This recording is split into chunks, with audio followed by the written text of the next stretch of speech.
Topik kita adalah berkenaan dengan mudahkan jangan sampai tertinggal. Kita dalam keadaan yang sedang bersiap sedia dalam persediaan menuju ke musim tengkujuh sebenarnya. Mungkin kawasan kita juga terkesan dengan musim banjir dan juga sebagainya. Jadi kita perlu tahu apa yang kita boleh mudahkan tetapi jangan sampai tertinggal.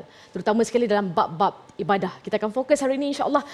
Kita bersama dengan pengasas Pertubuhan Akademi Al-Bayan tentunya yang dihormati Dr. Nur Muhammad Hadi Zahalan. Assalamualaikum Dr. HD. Waalaikumsalam warahmatullahi. Kita nak masuk bab solat dalam pengangkutan awam. Bukan kata dalam pengangkutan awam lah. Sejak kebelakangan inilah, semenjak dah tak ada PKP ni, kita pun seringkali bercuti dan sebagainya. Kalau datang je hari Minggu, Sabtu Ahad tu, kalau kita tengok dekat kawasan R&R kita, masjid surau pun sangat penuh. Jadi bagaimana situasi itu kalau kita tengok dalam keadaan yang sangat bersesak-sesak itu, apakah yang boleh kita lakukan? Dan juga dalam keadaan kita dah ambil wuduk nak solat dalam pengangkutan awam. Contohnya dalam kereta api, kapal terbang dan sebagainya, Ustaz. Ataupun sebenarnya Ustaz, ini salah diri sendiri kerana dah masuk bab pengurusan masa.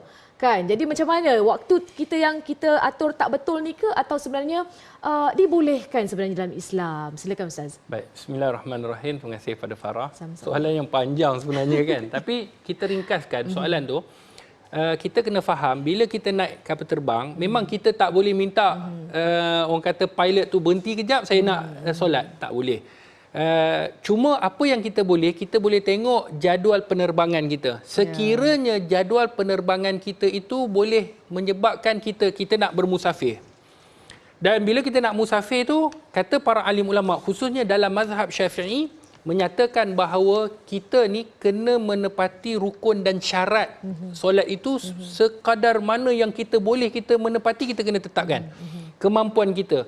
Kerana itulah bila kita tengok jadual penerbangan, boleh kita solat di atas muka bumi. Maksudnya di atas muka bumi ni, maksudnya kita boleh berdiri di atas bumi ini, maka kena berdiri di atas muka bumi. Tetapi sekiranya tak boleh, contoh kita nak pergi satu penerbangan yang jauh, pergi Morocco, tempat Ustaz belajar dulu, 16 jam. Itu dia. Jadi dia mungkin ada transit di Doha dan sebagainya. Tapi bila nak transit pun, dia daripada Zuhur, dia nak pergi sampai ke Asar, sampai nak dekat Maghrib. Maknanya kita akan habiskan Zuhur, Asar ni di atas kapal terbang. Kalau boleh waktu Asar tu di Doha, contohnya di Doha, makna kita buat jamak takhir je. Jelas? Contohnya begini, kita naik kapal terbang pukul 12. Kita anggaplah waktu Malaysia lah, senang sebab tak perlu nak tukar-tukar waktu Ustaz. Pukul 12 kita naik kapal terbang, flight. Kita akan sampai di Doha jam 5 petang. Waktu Zuhur habis dah. Betul lah, habis. Betul. Jadi apa yang kita perlu kena lakukan, waktu solat dah masuk waktu Zuhur, kita niat je. Dah masuk waktu Zuhur tu, wajib kita niat, aku nak membawa waktu Zuhur ni ke Asar dengan jamak takhir. Wajib niat. Wajib niat. Dia tak boleh kalau tak niat maka dia kena qada. Ni dalam mazhab Syafi'i, kena qada. Maka waktu yang pertama dah masuk Zuhur tu, dia nak bawa jamak takhir, dia kena niat pada waktu solat Zuhur, waktu pertama tadi. Jadi dia kena niat bila sampai di Doha pukul 5, kan, dia dah pergi immigration pukul 6, maka dia solatlah jamak takhir. Kan, dia nak buat Zuhur dulu ke Asar dulu ke Zuhur, itu perbezaan ulama. Yang itu bab jamak lah kalau kita ada bab yang lain nanti. Okey. Sekiranya dia nak pergi ke Morocco, itu situasi pertama. Situasi kedua pukul 12, pukul 8 baru dia boleh sampai di Doha, contoh. Jadi Zuhur tinggal, Asar tinggal. Jadi macam mana dia nak buat? Maka kata ulama, boleh solat dalam kapal terbang. Contohnya bagaimana? Sebab tu Ustaz duduk kat sini bukan saja nak duduk dekat dengan Farah ni. Memang ada tempat sini, tapi nak duduk nak tunjuk praktikalnya macam mana. Okey. Caranya, penonton yang dirahmati oleh Allah Subhanahu Wa Taala, sekiranya ada setengah kapal terbang, Ustaz tak perlu sebutlah kapal terbang mana, ada disediakan tempat untuk ruang solat. Kan? Jadi sekiranya kita boleh berdiri, contoh Ustaz berdiri berdiri.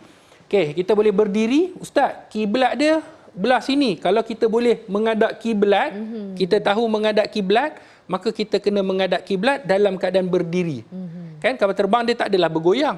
Jadi kita berdiri, minta maaf membelakangi. Jadi kita berdiri dan menghadap kiblat. Tiba-tiba kapal terbang tu konar. Ada konar, tak perlulah kita konar juga. Jadi kita teruskan solat seperti biasa. Okey, itu situasi pertama. kalau boleh berdiri, kita berdiri. Ustaz, nak berdiri ruang tak ada Ustaz. Takkanlah kita nak betul-betul dekat jalan orang tu kita berdiri, tak boleh. Kan? Kemudian tempat duduk pula memanglah ada space. Kalau nak berdiri ni tak boleh Ustaz. Kalau kita berdiri, orang sebelah pula masalah ataupun kita dah kena depan terganggu. Maka pada waktu itu kita solat dalam keadaan duduk. Macam mana nak solat dalam keadaan duduk? Kita solat seperti biasa, duduk. Yang mana kita anggap kita tengah berdiri. Kan? Kita niat nak solat jamak takdim ke, jamak takhir ke, itu terpulang pilihan, tidak jadi masalah. Betul. Jadi kita pun takbir Allahu Akbar, kita takbir macam biasa, baca doa iftitah, baca Al-Fatihah, kemudian baca sama je. Dia tidak. Yang membezakan adalah pergerakan itu. Okey, kita nak rukuk. Takkan kita nak rukuk, kita nak bangun. Dalam keadaan pun tak boleh.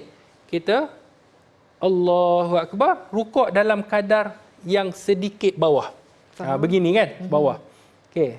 Kemudian sami Allahu liman hamidah, Rabbana walakal hamd, kita nak sujud. Sujud depan memang lagi tak boleh. Jadi macam mana sujud? Dia mesti dibezakan rukuk tadi kalau kita buat begini, sujud dia mesti lagi bawah. Masya-Allah. Kalau katakan kita ada masalah pinggang. Ni ada orang sakit pinggang. Ustaz, saya boleh rukuk sikit macam ni je. Sebab sujud pun saya boleh macam ni. Saya dah tak boleh dah macam ni sebab pinggang sakit. Maka kena ada perbezaan. Rukuk sedikit, yang mengetahui beza tu kita lah. Kemudian sujud, kalau boleh bawah sikit, kita bawah. Okey. Kemudian duduk di antara dua sujud. Kemudian kita sujud balik. Kan? Kita sujud, kemudian kita bangun. Allahu Akbar. Macam biasa baca Al-Fatihah dan sebagainya. Itu saja yang dibezakan. Sebab tu bila solat, kita kena tahu beberapa keadaan. Tadi solat atas kapal terbang. Yang kita ada ruang berdiri, kita berdiri. Tak ada ruang berdiri, kita boleh duduk, kata ulama. Tetapi kena tengok pada jadual penerbangan. Kalau boleh sampai di Doha ataupun sampai di mana-manalah negara, sebelum keluarnya waktu, jamak takhir ke, dah memang nama musafir, maka kita tunggulah waktu itu dan kita buat. Sekiranya boleh. Tak boleh, ada kesulitan, ketika itu farah dan penonton yang dirahmati oleh Allah, kita solat atas kapal terbang. Tapi ada orang yang dia boleh berdiri. Contohnya di dalam kereta api ada ruangan solat. Tetapi dalam keadaan dia terumbang-ambing. Kan? Biasa kan, saya ustaz pernah biasa pergi solat. Kadang kita nak berdiri ni, tapi dia dah macam ni, gerabak tengah. Dah tak macam stabil. Dah tak stabil, dah macam mabuk dah kan. Contoh kita macam ni, kita pun takut tersungkur. Kan? Walaupun kita ni kaki kuat dan sebagainya. Waktu itu sekiranya boleh berdiri. Tengok kita berdiri seketika. Allahu Akbar. Kemudian kita takut kita jatuh. Atas sampan ke, atas bot yang mungkin terumbang-ambing ke, atas kereta api ke. Kita risau kita tercampak, boleh membahayakan. Dah kita berdiri ni, kita terus duduk. Di sana memang tak ada kursi lah. Dia tak akan sediakan kursi. Jadi kita duduk macam mana? Daripada ni, kita duduk je terus. Seperti mana? Tahiyat awal. Okey. Boleh Ustaz tunjukkan tahiyat awal macam mana? Beginilah. Kalau kita nak tunjukkan, kita duduk dah tahiyat awal begini. Kaki kita seperti tahiyat awal. Tahiyat awal, ya. Jadi, waktu itu kita duduk je. Macam biasa, kita duduk. Okey. Dalam keadaan kita takut tadi diri kita terumbang-ambing, maka kita teruskan. Kan? Baca Fatihah, kemudian lepas baca Fatihah baca surah, kemudian kita nak rukuk. Allahu Akbar, rukuk sedikit. Okey. Sami Allahu liman hamidah, sujud macam mana? Adakah sujud begini juga? Atau sebab dah ada ruang ustaz kan? Ada ruang kan? Dan kita boleh sujud, kita sujud seperti biasa. Allahu Akbar. Okey, faham? Kita sujud seperti biasa. Duduk di antara dua sujud seperti biasa, sujud kali kedua pun seperti biasa. Okey, jelas. Dia jangan nampak sujud macam ni pula. Sebab dia boleh sujud. Jadi sujud sempurna. Kemudian rukuk itu hanya dia turunkan badannya sedikit. Macam tadilah rukuk begini. Jadi sebab kalau dia nak berdiri rukuk tu dalam keadaan dia tak boleh. Itu dalam keadaan yang terumbang-ambing. Okey, ada lagi kategori-kategori ataupun jenis-jenis yang ketiga. Okey, yang pertama tadi dia tak boleh nak berdiri.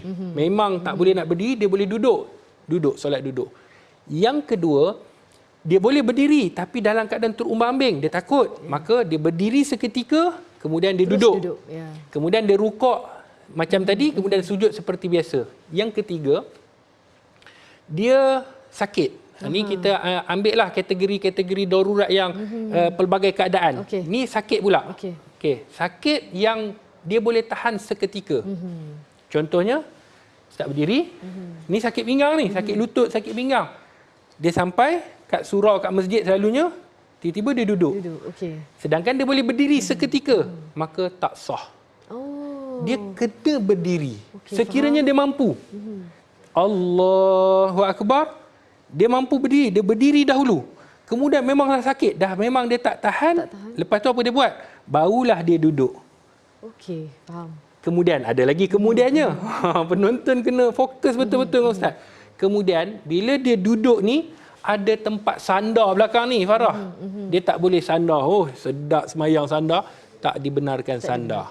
Jadi jangan sandar, melainkan betul-betul ada keperluan dia kena sandar juga, waktu itu dibenarkan. Kita faham dah tadi kan? Faham, Okey, dia duduk dalam keadaan tegak lah. Dia duduk dalam keadaan tegak. Jadi dia boleh rukuk. Dia tadi dia mungkin berdiri tak boleh, tapi rukuk dia boleh. Rukuk dia boleh. Ustaz, ada ke keadaan? Keadaan itu kembali kepada tuan dia lah. Tuan dia, kalau sengaja dia tak nak buat rukun tu, maka solat dia tak sah. Jadi jangan kita hari ni, oh dia ni boleh jalan tadi, saya tengok, dia tak boleh. Tak. Kembali kepada tuan, kata ulama. Mungkin dia dah dapat nasihat doktor. Dia boleh rukuk, maka rukuk seperti biasa. Maknanya, dia tak boleh berdiri. Ada orang kata, ustaz, kalau dia boleh rukuk, boleh. Tak apa, itu cerita doktor yang cerita. Tapi ustaz nak bagi beberapa gambaran. Okey. Dia berdiri, dia dah tadi dia berdiri seketika, kemudian dia sakit, dia duduk, dia nak rukuk. Adakah dia rukuk begini? Sedangkan dia boleh bangun. Dia mampu. Dia mampu bangun, maka dia bangun rukuk seperti biasa. Okey. Sekiranya dia mampu, sujud dia mampu, maka dia sujud seperti Sami Allahu liman hamidah, dia sujud seperti biasa. Allahu Akbar. Sujud seperti biasa, dan begitulah rukun-rukun yang lain. Okey.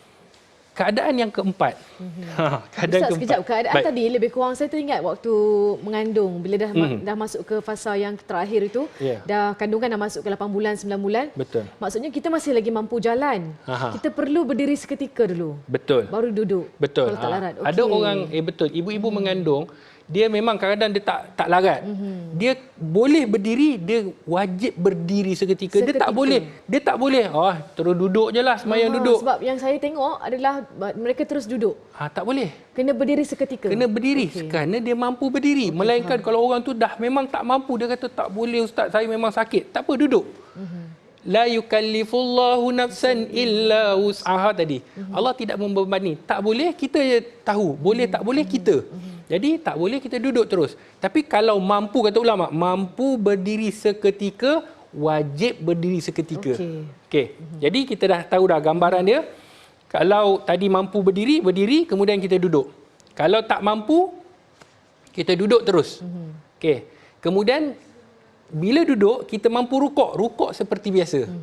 Mampu sujud seperti biasa. Tapi kalau tak mampu rukuk seperti biasa, mampu sujud seperti biasa, rukuk dia tak boleh. Contohnya, dia duduk, rukuk tadi dia nak bangun ni dia sakit, tak boleh. Jadi, dia macam mana? Dia rukuk sedikit macam tadi. Sama juga. Okey. Sami Allahu liman hamidah. Sujud dia boleh tak? Dia tanya, sujud dia boleh? Sujud saya boleh ustaz. Sujud seperti biasa. Faham. Allahu Akbar. Nampak? Itu keadaan dia. Dia jangan kata, saya ustaz dah memang tak mampu berdiri, sujud saya boleh, tapi alang-alang ustaz saya buat je lah sujud begini. Tak dibenarkan. Tidak dibenarkan. Sekiranya, sebab tu kena faham situasi. Betul. Sekiranya kita mampu untuk mendatangkan rukunnya, kena datangkan rukun dia. Tak boleh. Alah ustaz, lebih-lebih kurang. Allah kan Maha Pengampun.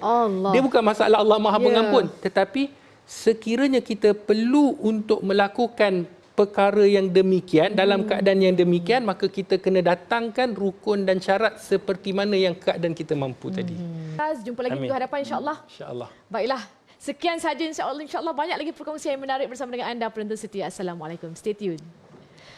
يضل الله من يشاء ويهدي من يشاء وهو العزيز الحكيم.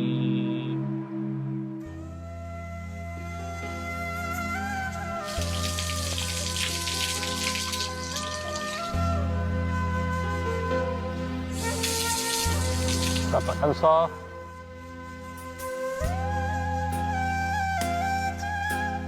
Islam. Kita pergi solat. Alhamdulillah. Allahu Akbar. Atta, nane onge bonda nispan bata. எனக்கு புரியுது